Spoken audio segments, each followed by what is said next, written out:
Hi guys, welcome back to sweet चुरीज। मैं हूँ रुधिर। कैसे हैं आप लोग गाइस? तो आज हम लोग देखने वाले हैं सत्यवादी डिबेट चैनल से फुल देशभक्ति पाक आर्मी, पाक नहीं नापाक आर्मी, सत्यवादी डिबेट। तो स्टार्ट करते हैं वीडियो। इसकी ओरिजिनल लिंक आपको डिस्क्रिप्शन में मिल जाएगी, तो चेक।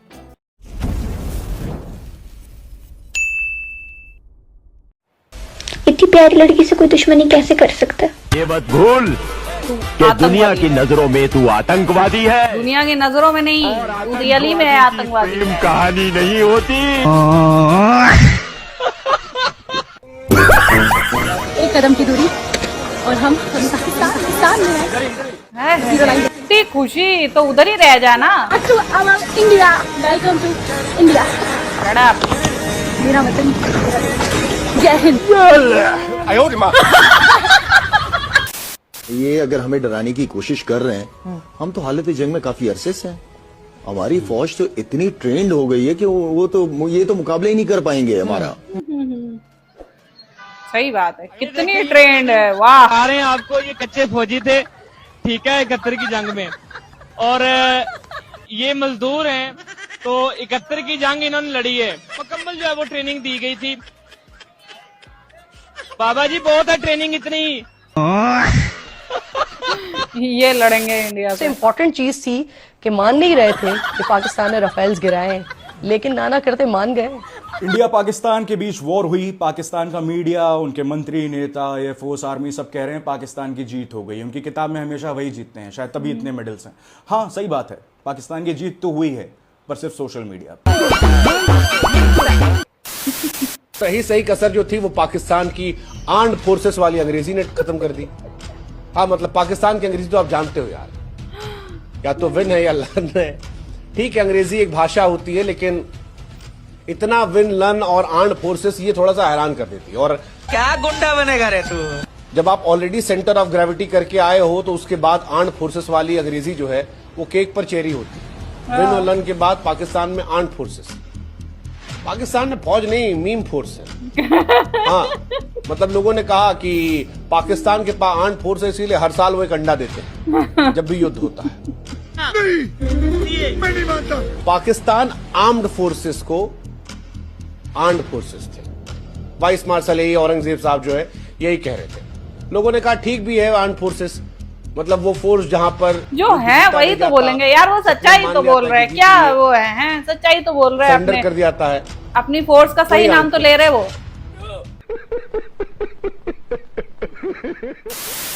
विमल जान, ये क्या हो रहा है? इंडिया अपन पे 27 बार हमला कर चुका है, अपन ने एक भी बार जवाब नहीं दिया उसका। और जनाब, जो हमने चीन से भीख में असला, बारूद, टैंक और फाइटर जेट लिए थे, वो उन पे हमला करने के लिए तैयार नहीं है। तैयार है, लेकिन अपने पास उनमें पेट्रोल डलवाने के पैसे नहीं है। पाकिस्तान की आवाम से यह गुजारिश है कि कल सुबह इंडिया पे हमला करना है तो अपने फाइटर जेट और टैंक में पेट्रोल भराने के पैसे नहीं है, तो आवाम हमें 50-50 रुपए की मदद करें, चंदा दें। बता दें। हाँ, इकट्ठा करो। वाह, सायरन बजा रहे हैं ये। तो मैं फिर से सवाल को पिरो रहा हूँ। अनुराग भदौरिया समाजवादी पार्टी का कोई नेता पीड़ित परिवार से अभी तक मुलाकात करने क्यों नहीं गया? हाथ हम समझ जोड़िए, उस पीड़ित परिवार से जाकर जोड़िए। अरे मुझे बोलने दोगे कि नहीं? अरे बोलिए ना आप। कि नहीं? तो आप चुप मारिए, थोड़ी देर चुप मारिए, थोड़ा ईमान। आप ट्रैक पर आइए, आप ट्रैक पर आइए और ईमान पर बात करिए जी। कौन होते हो ट्रैक पर लाने वाले में? सही hello mister Bhadauria, get out. Mister Bhadauria, get out. ऊल जलूल मत बोलिए यहाँ पर। अबे तबे की भाषा इस्तेमाल मत करिए आप, समझ रहे हैं? और अभी तो रुको, क्लाइमैक्स अभी बाकी। मुझे जरूरत नहीं है। चुप रहो, तुम चुप रहो। Get out, get lost. हटाओ इस आदमी को विंडो से, हटाओ इसको। Get out, get lost. अच्छा बात नहीं। अमित शाह जी ने पार्लियामेंट में कहा था अगर 3 दिन और युद्ध चलता तो पीएम हमारा होता। अरे कहना क्या चाहते हो? तो मैं पूछना चाहता हूं, जब इनके पास मौका था, जब इनकी सरकार थी, देश इनके साथ था, पहलगांव अटैक हो चुका था, सिंदूर ऑपरेशन का नाम दे चुके थे, इनके पास मौका था, तो पीओके को क्यों नहीं इन्होंने लिया? अभी पीओके की बड़ी चिंता इनको हो रही, पीओके दिया किसने? 65 और 75 में पीओके लिया क्यों नहीं वापस? सुन लीजिए पूरा 10 सेकंड। और ये जो पीओके आज कर रहे हैं ना, इनके स्टेटेड पोजीशन है अलायंस का जम्मू कश्मीर में कि पीओके को टच नहीं करना है। फारूक अब्दुल्ला का बयान और आखिरी हमारा स्टेटेड पोजीशन आज ये है कि पीओके तो हमारा पूरा का पूरा है, पर जम्मू कश्मीर में आपके अलायंस पार्टनर बोलते हैं कि भूल जाओ, इसके ऊपर एक स्टैंड नहीं ले पाए। अभी तक ये क्यों नहीं ले पाए बताइए। ये खड़ा देखो पीछे जो तुमने तबाह कर दिया था। तुमने तो ये पूरे का पूरा एयरबेस, आदमपुर एयरबेस है ये, तुमने तो ये पूरा एयरबेस ही उड़ा दिया था। अच्छे से देख लो, फिजा खलीफा और किरण नाच अच्छे से देख लो ताकि तुम्हारी खाज मिट जाए। S-400 battery system at Adampur and Bhuj was also attacked by our proud.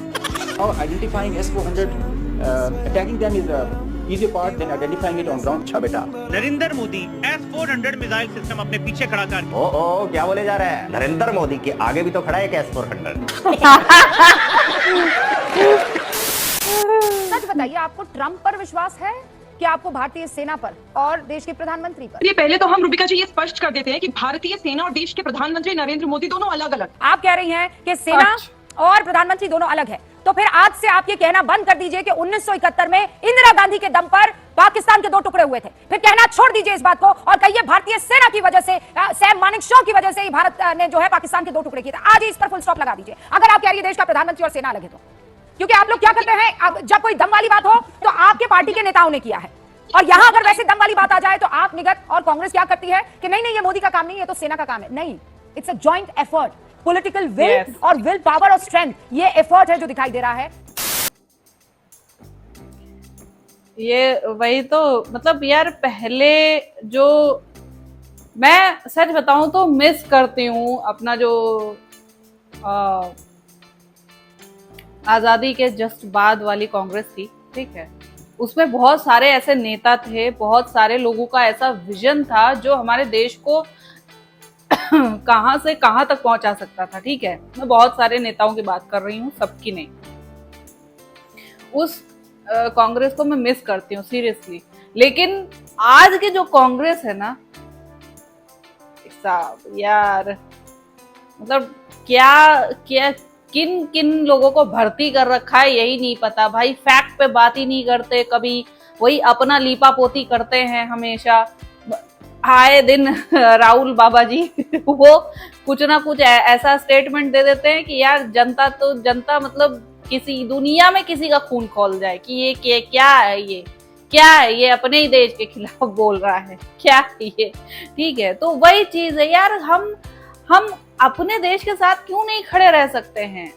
अपने देश में जो प्राइमरी पोजीशन पे बैठा हुआ है, ठीक है, जो एक सुपीरियर पोजीशन पे बैठा हुआ है, जो अपने देश को लीड कर रहा है, उसको हम क्यों नहीं फॉलो कर सकते? उसको हम क्यों नहीं रेस्पेक्ट दे सकते हैं? चलो माना कि तुम 2 अलग अलग पार्टी के लोग हो, ठीक है, और अपनी पार्टी को तुम्हें प्रायोरिटी पे रखना ज्यादा जरूरी है, ठीक है, ओके। लेकिन कम से कम ये दोगलापन तो मत दिखाओ, नीचता तो मत करो कि हाँ जब तुम्हें अपनी तारीफ करनी होती है तो बढ़ चढ़ के करोगे, है ना, और जब दूसरे का क्रेडिट खाना होता है तब कह दोगे नहीं ये दूसरे का काम नहीं है, ये फलाने का काम नहीं है, ये किसी और का है। और ये पाकिस्तान, ये देखो यार, उसकी इंग्लिश में कोई गड़बड़ी नहीं है, मैं नहीं मानती, ठीक है, इस चीज में भाई वो सच्चाई बोलते हैं। उनकी आर्म्ड फोर्सेस होती तो वो कुछ कर पाती, ठीक है, उनकी आर्म्ड फोर्सेस ही हैं, ओके, इसीलिए वो अंडा देते हैं हर बार।